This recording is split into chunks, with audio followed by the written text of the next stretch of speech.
Hello class. Today we discuss about the topic change in state. This video is for class 9, and in the last video we discuss about the types of matter, that is solid, liquid and gas, and the intermolecular force of attraction and intermolecular separation. Now today we discuss the effect of temperature on the states of matter. Effect of temperature on the states of matter. First of all,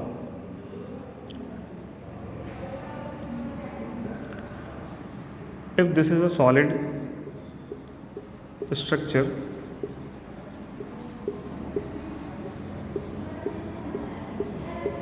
with negligible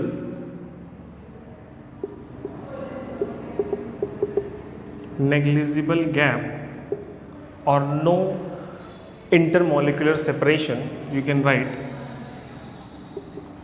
no intermolecular separation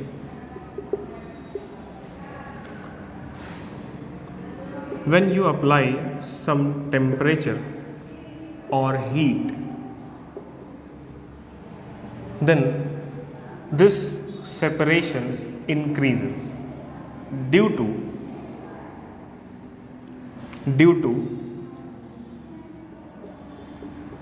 decrease in force of attraction. मैंने क्या बोला कि as we increase the temperature, the force of attraction between constituent particles of solid get decreases. So this solid becomes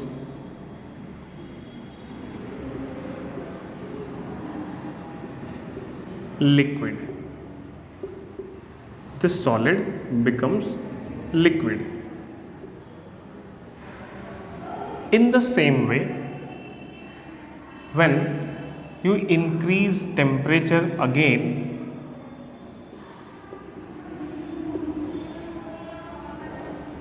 you increase the temperature value again, then force of attraction again decreases, and then this liquid becomes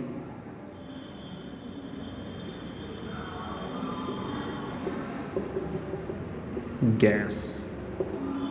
This liquid becomes gas. Means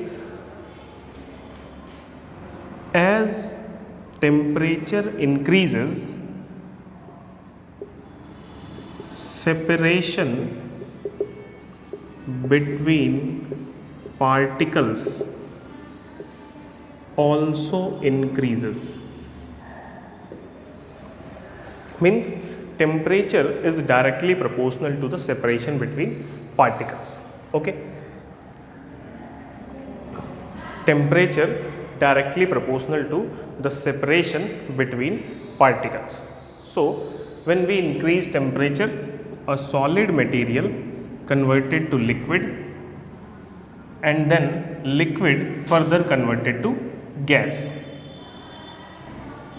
So note it down. आप video को pause करेंगे और उसको note down करेंगे. ये same video आपको मेरे YouTube पर भी दिखेगा.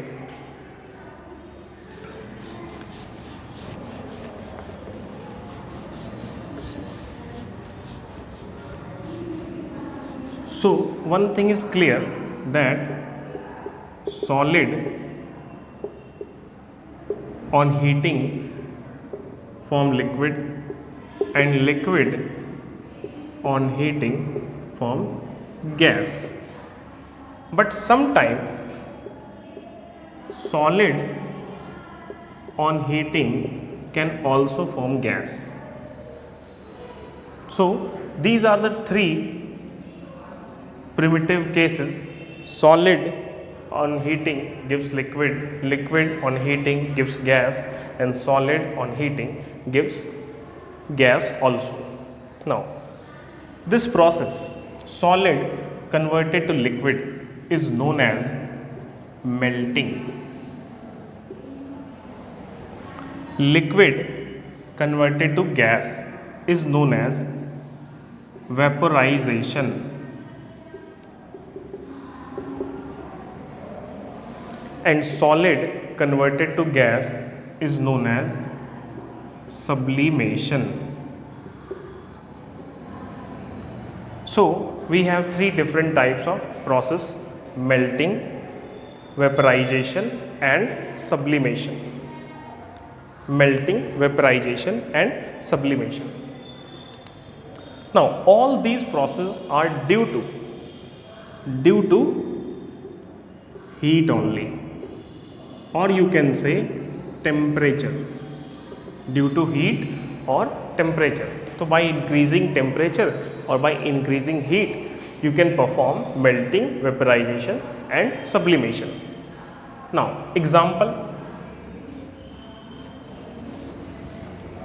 एग्जाम्पल्स की बात करते हैं. मेल्टिंग के लिए आइस टू वाटर, ठीक है. और पहला एग्जाम्पल तो ये हो गया. दूसरा क्या हो गया? Melting of ice cream, melting of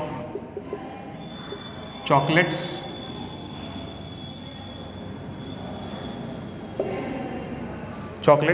ठीक है. आइस भी मेल्ट करता है, चॉकलेट भी मेल्ट हो जाती है, ठीक है. ये मेल्टिंग का एग्जांपल है, मेल्टिंग के लिए ये सारे, ठीक है. वेपराइजेशन के लिए देखते हैं. In case of vaporisation,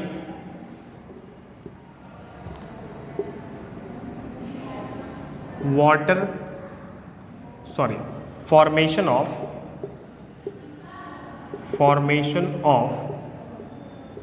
water vapor through ponds,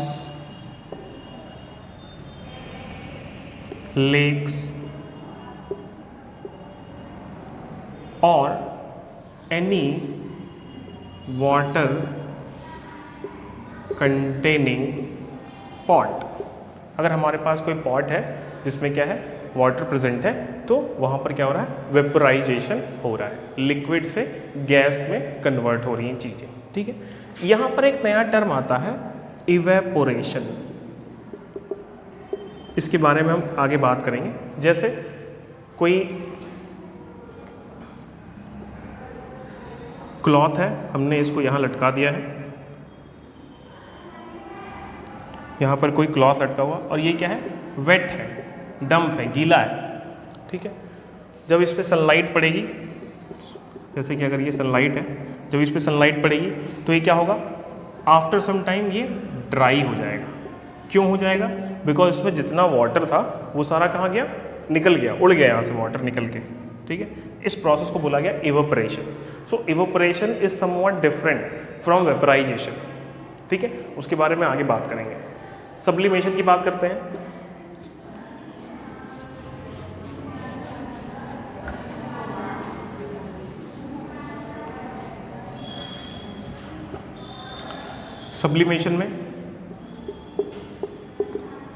sublimation of camphor,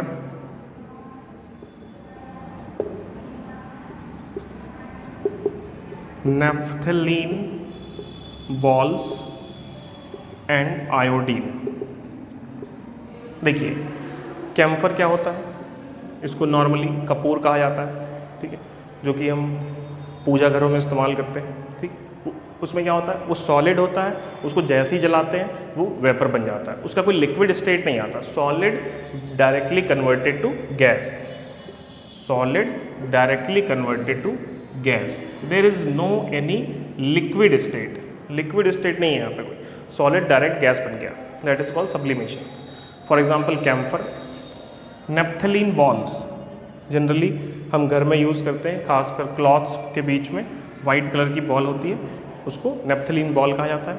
ठीक है, इसको डिसइंफेक्टेंट की तरह भी यूज़ किया जाता है। आयोडीन, आयोडीन क्या है, बहुत ही छोटे साइज़ में होता है, आप ऐसा समझ सकते हैं कि सरसों के एक दाने की तरह। ठीक है, लेकिन वायलेट कलर का होता है। ठीक है, और ये भी क्या है, सबलाइम मटेरियल है, डायरेक्ट सॉलिड से गैस में कन्वर्ट हो जाता है। आयोडीन लिक्विड जो है वो कहीं पॉसिबल नहीं है। ठीक है, आयोडीन लिक्विड होती ही नहीं है। तो यहाँ पर क्या है, सब्लिमेशन हो गया, मेल्टिंग प्रोसेस है, वेपराइजेशन प्रोसेस है एंड सब्लिमेशन प्रोसेस है। और ये सारे प्रोसेस क्या है, due to change in state of matter. और चेंज क्यों हुआ, क्योंकि टेम्परेचर आ गया, और टेम्परेचर ने क्या किया कि इंटरमॉलिक्यूलर सेपरेशन को इंक्रीज कर दिया, जिससे इंटर मॉलिक्यूलर अट्रैक्शन डिक्रीज हो गया। देखिए यहाँ लिखता हूँ मैं, इस चीज़ को दिमाग में बिठा लीजिए एकदम।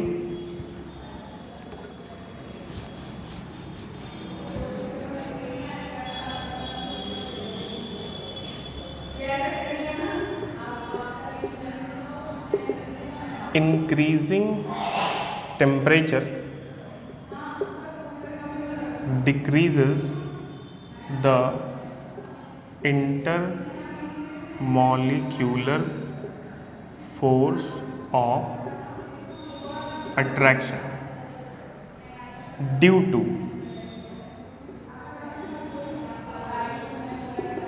increase in intermolecular separation।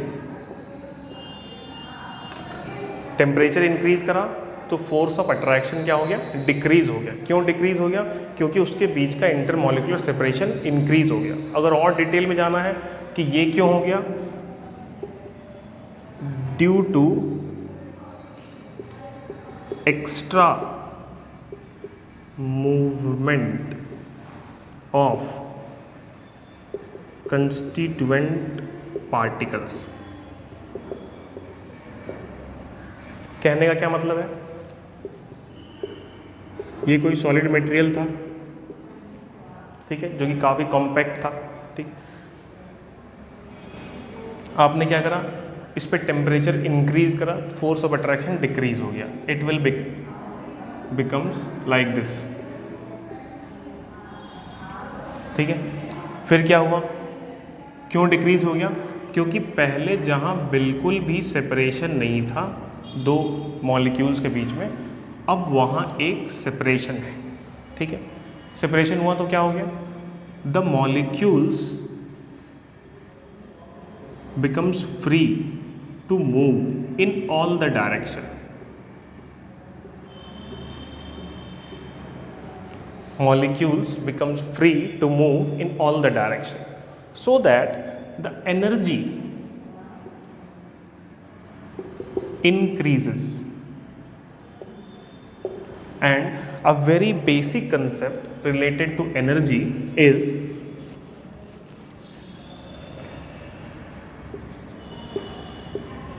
energy is inversely proportional to stability।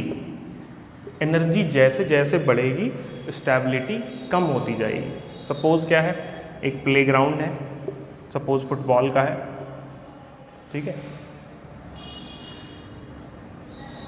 अब क्या है, कोई प्लेयर यहाँ पर है, ठीक, फिर क्या हो गया, इसने 10 मिनट्स में अपनी पोजीशन चेंज करी, कभी यहाँ गया, कभी यहाँ, कभी यहाँ, इसने रैंडम पोजीशन चेंज करी। क्यों, बॉल को पकड़ने के लिए। तो क्या हुआ, इसकी पोजीशन हमेशा ही चेंज हो रही है, तो क्या होगा, इसकी एनर्जी जो है वो इंक्रीज हो रही है। ठीक है, एनर्जी वैल्यू क्या होगी, इंक्रीज होगी, सो दैट स्टेबिलिटी डिक्रीज होगी। ठीक है, अब क्या है, दूसरा एग्जांपल देखिए। सपोज ये एक ट्रैक है, रनिंग ट्रैक, यहाँ कोई लड़का है जो कि दौड़ रहा है।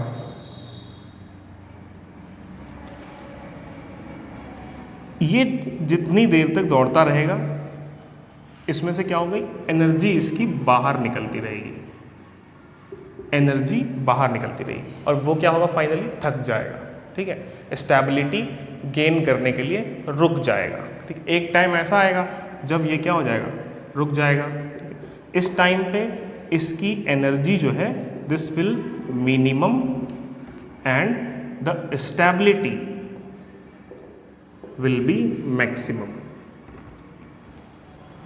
इसकी जो स्टेबिलिटी है वो मैक्सिमम होगी क्योंकि एनर्जी उसकी क्या है, मिनिमम है।